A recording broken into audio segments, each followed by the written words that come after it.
All right, what's going on, everybody? So, I don't know exactly what I'm going to title this video, but this is in regards to Romans chapter 2. This is something I've heard taught at a lot of churches, and it is just so wrong. I mean, even, before I was surrendered, I remember being in church and hearing this passage. I'll just read the passage again, chapter 2, verse 1 in Romans. Therefore, thou art inexcusable, O man, whosoever thou art that judgest, for wherein thou judgest another, thou condemnest thyself, for thou judgest, doest the same things, right? And so I have heard this taught at multiple churches, like almost all of them, I think, that you better not judge, because if you judge someone of something, then in God's eyes, you're guilty of that same thing. And I remember thinking, what? Like, if I find out my neighbor's a pedophile and then I judge him for being a pedophile, I'm a pedophile?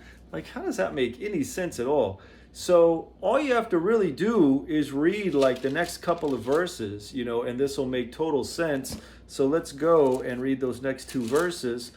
But we are sure that the judgment of God is according to truth against them which commit such things. And thinkest thou this, O man, that judgest them which do such things, and doest the same, that thou shalt escape the judgment of God? Paul's talking about a guy who's actually doing something. Paul's talking about the same stuff Jesus was talking about in Matthew chapter 7. He's talking about hypocritical judgment. He's talking about you're condemning this guy over here because he's cheating on his wife, but you're cheating on your wife. Or you're condemning this guy for theft, but you're stealing stuff all the time. Like, he's talking literally. This isn't some, abstract, whatever, some abstract concept. He's talking about a guy who literally is judging people while he's doing the exact same thing. This is the same thing Jesus talked about. People always quote this verse, Matthew 7:1. Judge not that ye be not judged. Verse 2, for with what judgment ye judge, ye shall be judged, and with what measure ye meet, it shall be measured to you. But what is that saying? Is that saying don't judge? That's saying, hey, if you judge, then you're going to get judged. Whatever standard you're holding these people to, I'm going to hold you to that standard, or they're going to hold you to that standard. So if you judge, be prepared to be judged, because that's just how it works, okay? But if you keep going, he says, and why beholdest thou the mote, which is basically like a splinter, that is in thy brother's eye, but considerest not the beam that is in thine own eye? So he's saying, how are you going to judge this guy for having a splinter in his eye, but you've got a plank, like a 2x4, coming out of your eye? Well, the first thing you should notice there is that there's such things as splinters and planks, splinters and 2x4s, because that's another thing. I hear a lot of Christians say every sin is the same. No, some sins are splinters and some sins are 2x4s. There's a big difference between murdering a family of 5 and flipping someone off in traffic. I mean, they're all sin. I'm not saying one's okay and one's not. They're all sin. It's all sin. It's all bad. But one of those is a splinter and one of those is a 2x4. So let's keep going. Oh, how wilt thou say to thy brother, let me pull out the mote out of thine eye, and behold, a beam is in thine own eye. Now watch this. Thou hypocrite, first cast out the beam out of thine own eye, and then thou shalt see clearly to cast out the mote out of thy brother's eye. So see that Jesus is basically telling people to judge. First he says, look, if you judge, you're going to get judged, so be careful. You don't want to be some hypocrite. You don't want to be doing this hypocritical judgment, because if you're calling this guy out for something and you're doing the same thing, you're going to get called out for it. But then he says in verse 5, get that plank out of your eye, and then you can say something to this guy about the splinter that's in his eye. Or if he has a plank, then you can say something about the plank. The point he's making here is be careful about judgment. And if you're going to call somebody out on something, make sure your own life is right.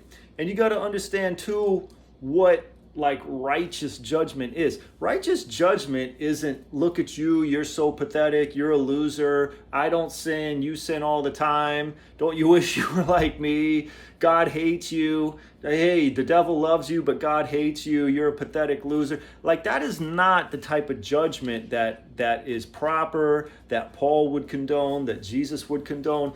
They're talking about, hey, like, let's look at like a proper judgment or whatever. Hey, man, listen, I know you're cheating on your wife.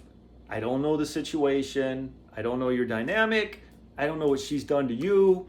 All I know is that is not okay. The Bible makes it clear that's okay. Somewhere in your spirit, you got to know that that's not okay. And this is going to turn into a big deal. This is going to turn into a big problem. You know, you got to get this right. You got to confess your sins. You got to cut this off. You got to turn your life around. You know, you got to do all these things, or you know, there's going to be some severe consequences coming your way. That's a righteous judgment. That's not condemning somebody. That's convicting somebody. You're not trying to tear them down. You're trying to bring them to a realization of their sin so that they can come out of it. So this isn't pharisaical. This isn't, you know, the Pharisees just walked around judging everybody. When Jesus is talking in verse 1 and he talks about, you know, judge not that ye be not judged. And when Paul is talking about, you know, you're judging somebody, but you're doing the same thing. It's like when they caught that woman in adultery, right? The Pharisees caught that woman in adultery and they said to Jesus, hey, we caught this woman in adultery. What should we do? Like, should we kill her? And then Jesus says, whoever is without sin, cast the first stone. So he's addressing the notion of hypocritical judgment. Like, he's addressing these Pharisees. They want to stone this adulteress to death, but Jesus knows they're guilty of all kinds of stuff. They're probably guilty of stuff worse than adultery. So Jesus is calling them out on their hypocrisy. God hates hypocrisy, right? Paul hates hypocrisy. God hates hypocrisy. Jesus, when he was God in the flesh, hated hypocrisy. So hypocrisy is bad. Condemning somebody is bad. But helpfully and properly addressing a moral problem or getting somebody to see you know, the moral error of their ways, that's not wrong. That's not what Jesus is talking about in Matthew 7. That's not what Paul's talking about in Romans 2. That's good. That's something that should happen.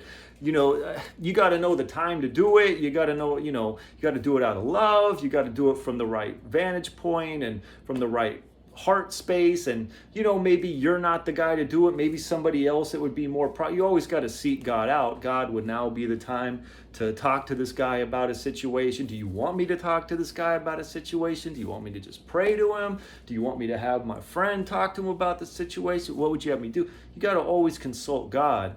But if you judge someone for being a pedophile, that doesn't mean you're a pedophile. So that's it. I hope this is helpful. At some point I may make a whole longer video on the notion of judgment, but I really just wanted to address Romans chapter 2 verse 1. So that's it. Hope this is helpful. Love you guys. Thanks for watching. God bless. Aloha.